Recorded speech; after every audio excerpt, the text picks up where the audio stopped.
কত হয়েছে ভাই দুইটা? 15, দুইটাই 15। তো ভালো হয়েছে দুইটা ছাগল 15,000 টাকা।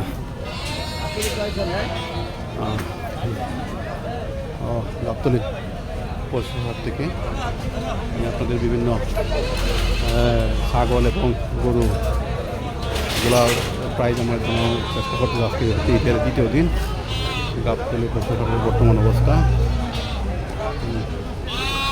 হচ্ছে উনি হয়তো এখানে কোরবানি দিচ্ছে, মাংস হয়তো সিধে পরিষ্কার করে নিয়ে যাবে যারা, তাদের জন্য এই ব্যবস্থা। যারা মনে করেন কোরবানি এখানে দিয়ে তারপর একবারে পরিষ্কার করে মাংস একবারে বের করে তারপর তারা দিয়ে দিবে। ছাগল আছে, তারপর ওই সাইডে গরু, এগুলো সম্পূর্ণ পরিষ্কার করে তারা দেওয়ার ব্যবস্থা আছে। গাবতলী পশুর হাটে আপনি আসলে এই সুযোগ সুবিধা পাবেন।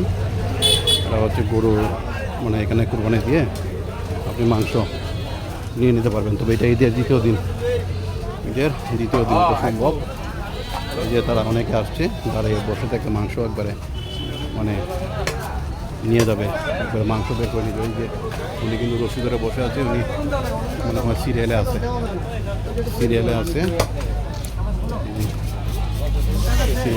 একের পর এক।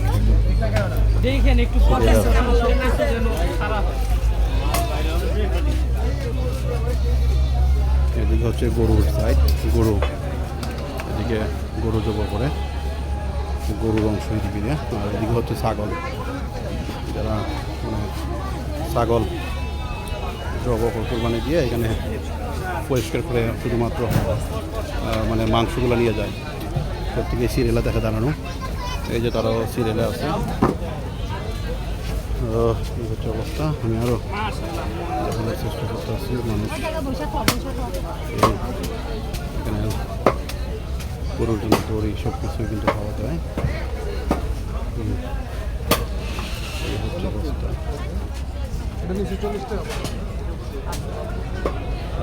হাসিল গড় শুধুমাত্র একটাই দেখা যায়, আর কোনো গড়ই নেই, সব গড়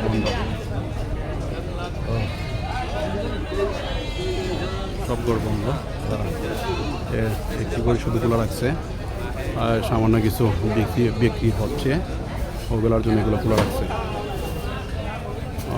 আজকের দিনটা মোটামুটি ভালো, বৃষ্টি নাই, মোটামুটি আজকের দিনটা ভালো। আজ হচ্ছে ঈদের দ্বিতীয় দিন, মোটামুটি গরু এবং ছাগল বেচা কেনা ভালোই চলছে। আমি আপনাদেরকে কিছু উঠছে, দেখানোর জন্য আমি যাচ্ছি। আর এখানে হচ্ছে আপনি ইচ্ছা করলে কুরবানির মাংস আপনি এখানে ছাগল অথবা গরু এগুলা মানে কষাইয়ের মাধ্যমে আপনি ফ্রেশ করে মাংসগুলো শুধু নিয়ে যেতে পারবেন। এই ছাগলগুলো দেখানোর চেষ্টা করতেছি, দিকে যাচ্ছি, এদেরকে আপনাদের দেখানোর চেষ্টা করবো। এদিকে হচ্ছে উট।